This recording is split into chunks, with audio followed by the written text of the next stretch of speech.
konnichiwa. Greeting from RSP in Japan.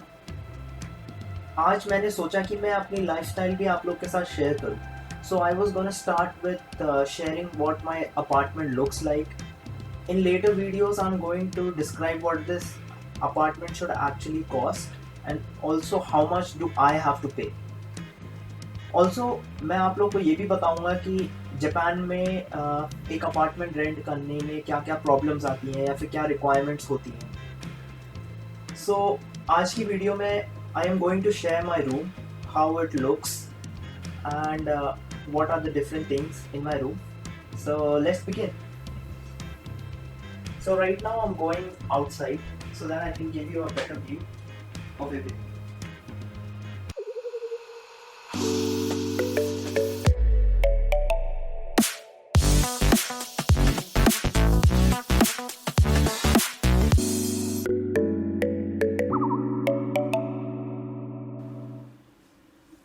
Alright, so the place that I live is called Settle International, and here is the place where we throw the garbage.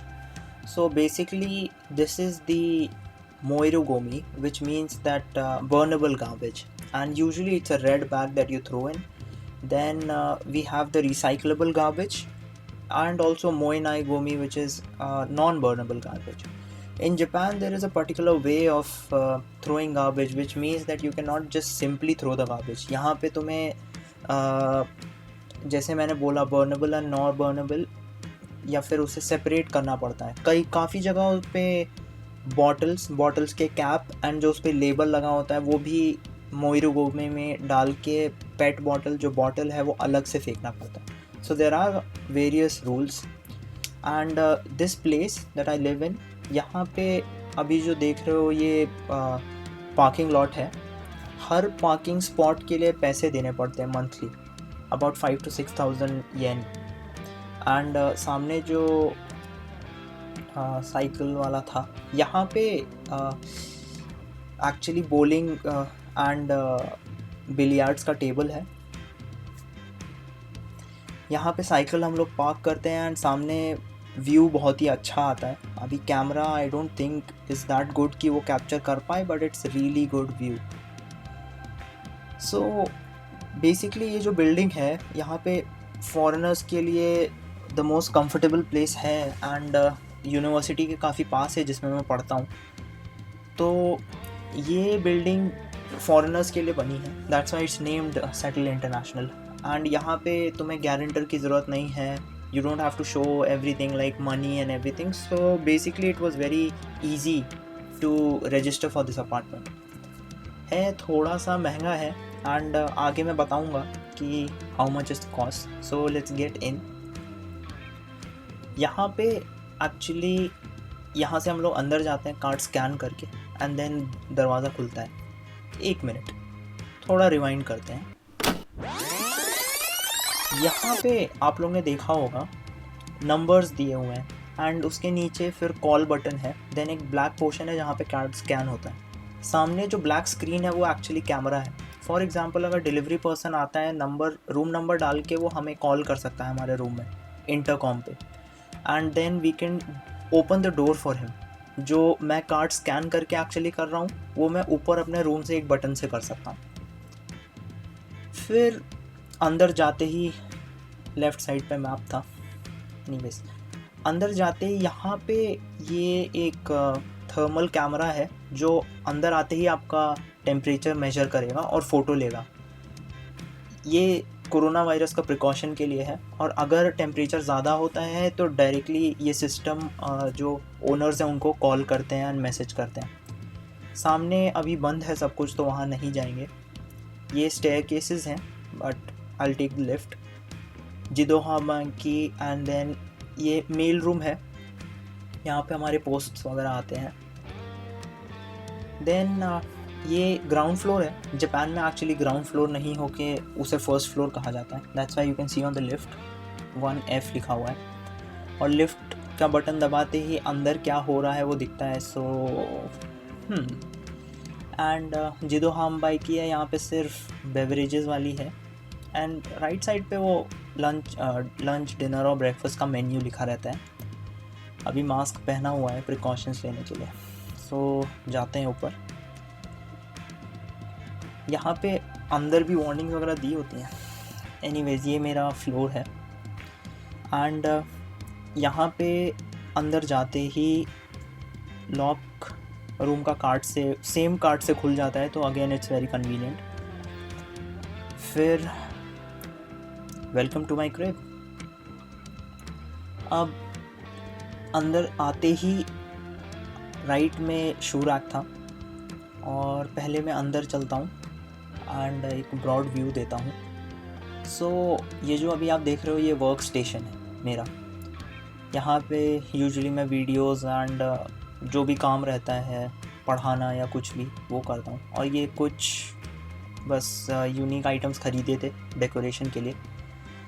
Then ये मेरा bed है। अभी मैंने गद्दा नहीं ख़रीदा है, अभी फुतोन से काम करता हूँ क्योंकि अभी जस्ट सेटल हुआ हूँ 10 दिन पहले।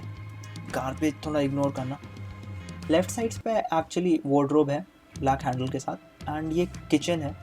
एक ही स्टोव है मेरे पास, काफ़ी कॉम्पैक्ट है। हाँ, जगह कम पड़ती है कभी कभी, बट एक आदमी के लिए इट्स काफ़ी है। फिर ये फ्रिज है एंड देन बाथरूम दिखाता हूँ। बट उससे पहले यहाँ पे ये जो मिरर है, एक्चुअली यहाँ पे ब्रश वगैरह करने का, एंड देन ये नल देखेंगे तो खुलता भी है एंड ये गर्म और ठंडे पानी के लिए रोटेट करते हैं एंड देन चालू करने पे पानी शावर या फिर ये जो भी है लहर ये बन जाती है। ऑल्सो काफ़ी बड़ा स्पेस दिया है ये एक्चुअली। देन यहाँ पे भी सेम है, ये नॉर्मल पानी, shower and then cold water. फिर ये भी खुलता है। सो काफ़ी कन्वीनियंट चीज़ है ये, कभी कभी काम आती है, हमेशा नहीं काम आती बट ओके। एंड देन फिर ये टॉयलेट मैंने सोचा दिखा देता हूँ, काफ़ी इंटरेस्टिंग है इसलिए। सो अंदर आते ही ये जानते हैं सब लोग क्या है। यहाँ पे ये थोड़ा इंटरेस्टिंग है। पहले शावर में बड़ा और शावर नहीं, ये बड़ा और छोटा फ्लश है यहाँ पे। एंड देन फ्लश करते ही यहाँ से पानी आता है जो कि अंदर टैंक में जाता है। ये हम लोग हाथ धोने के लिए यूज़ कर सकते हैं। फिर यहाँ पे टॉयलेट सीट का कंट्रोल्स है, स्टॉप बटन एंड देन फिर ये पानी के लिए, और ये हीट कंट्रोल्स हैं और अलग अलग पावर कंट्रोल वगैरह सब है यहाँ पे। बस एक बटन से राइट में बैठे बैठे कभी कभी खेलना भी अच्छा लगता है इनके साथ। ठंडी में और गर्मी में गर्म सीट भी मिलती है। एंड देन ये मेरा बाथरूम था नॉर्मल शावर का।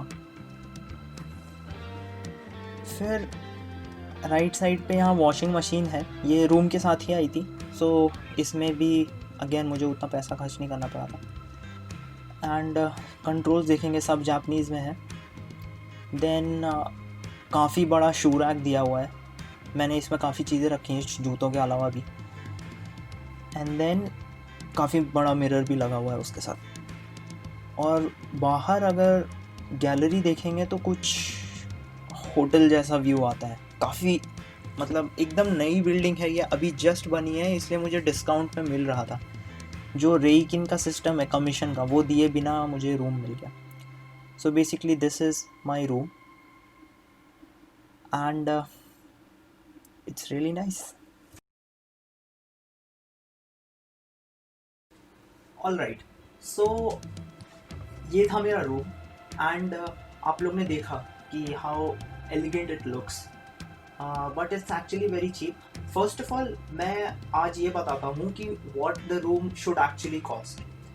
ऑलराइट, सो ये अपार्टमेंट जब मैंने लिया था विच इज़ लास्ट मंथ, क्योंकि जस्ट नई बिल्डिंग थी एंड बुकिंग्स चालू थी, तो उस टाइम पे मुझे ये कुछ 1,38,000 येन में कुछ उसके आसपास कुछ पड़ा था। वो कैसे पड़ा था वो मैं आगे बताऊंगा। ऑल्सो अभी ये जस्ट डबल हो गया है, मतलब अबाउट 2,38,000 के आसपास। मतलब वो 1 लाख येन इज एक्चुअली दी कमीशन या फिर रेकिन यहाँ पे कहते हैं, जो अपार्टमेंट लेते वक्त दिया जाता है। ऑल्सो ये था मेरा अपार्टमेंट का अभी का प्राइस, राइट। अब मैं आपको ये बताता हूँ कि ये अपार्टमेंट के अंदर जो चीज़ें हैं वो एक्चुअली में क्या कॉस्ट करती है, जापान में इनका क्या कॉस्ट है। सो फर्स्ट ऑफ ऑल चालू करते हैं यहाँ से जो मेरे आसपास है चीज़ें। Let's just start with this table, right. मैं घर की बात करूँगा, उन चीज़ों की बात नहीं करूँगा जो मैंने खरीदी हैं। Let's just say this laptop and this PC and antiques and everything, but still antiques वगैरह का थोड़ा सा आइडिया मैं दे दूँगा। So how it is that this table would cost about 5 to 6,000 yen generally. इसकी एग्जैक्ट प्राइस मुझे नहीं पता है बिकॉज ये टेबल का मॉडल वगैरह इस पर नहीं दिखा हुआ। सेकेंडली यहाँ ऊपर एक एसी है। ये एसी यहाँ पे जनरली बहुत टाइप्स के आते हैं। यहाँ के एसीज में heater and air conditioning plus cooling तीनों चीज़ें होती हैं। सो यहाँ के एसीज काफ़ी महंगे होते हैं, रेंज कहीं से कहीं तक भी जा सकती है।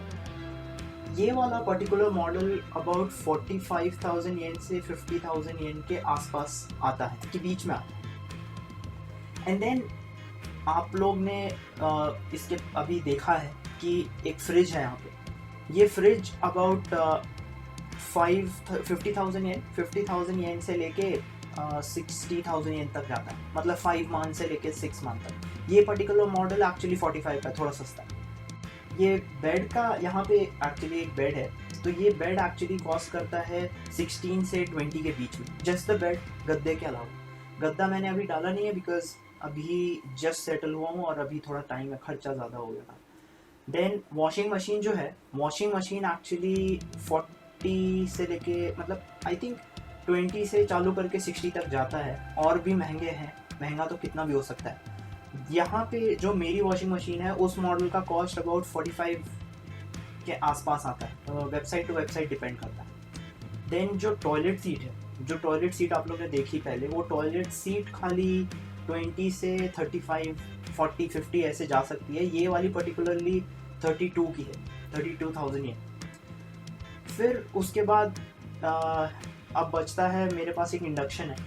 वो इंडक्शन का कॉस्ट, मेरा वाला सिंगल है, तो ये वाला है एक्चुअली अबाउट 15 to 16,000 येन का है। सब कुछ नया है, कोई भी चीज़ सेकेंड हैंड वगैरह नहीं। सो इससे ना एक अराउंड अबाउट आइडिया मिल जाएगा कि ये रूम कितने का होना चाहिए, या फिर अभी इस रूम की एक्चुअल वैल्यू क्या है। तो वो जो रूम के पैसे थे प्लस जो मैंने यहाँ पे चीज़ें गिनाई, उसके अलावा इलेक्ट्रिसिटी का जो बोर्ड आता है या फिर कनेक्शन लेने के लिए भी पैसे लगते हैं, स्टार्टिंग में गैस कनेक्शन लगाने के लिए भी लगते हैं, और काफ़ी सारी चीज़ें हैं जो देखनी पड़ती हैं अपार्टमेंट लेने से पहले। वो मैं अलग बताऊंगा, बट आज मैं सिर्फ अपार्टमेंट की बताऊंगा। तो ये एक्चुअल प्राइस है इसका। लेकिन मैं एक स्टूडेंट हूँ, इसलिए मैं एक टाइट बजट पे रहता हूँ, मतलब कि मुझे काफ़ी पैसे सेव करने होते हैं अपनी फ़ीस वगैरह भरने के लिए और सब कुछ। और आप लोग ये सोच रहे होंगे कि ये ऐसा रूम, ऐसा अपार्टमेंट में मैं टाइट बजट के बावजूद भी कैसे रह रहा हूँ। वेल, वो जानने के लिए आप सब्सक्राइब कीजिए। नेक्स्ट वीडियो में डेफिनेटली मैं आप लोगों को बताऊँगा। Thank you.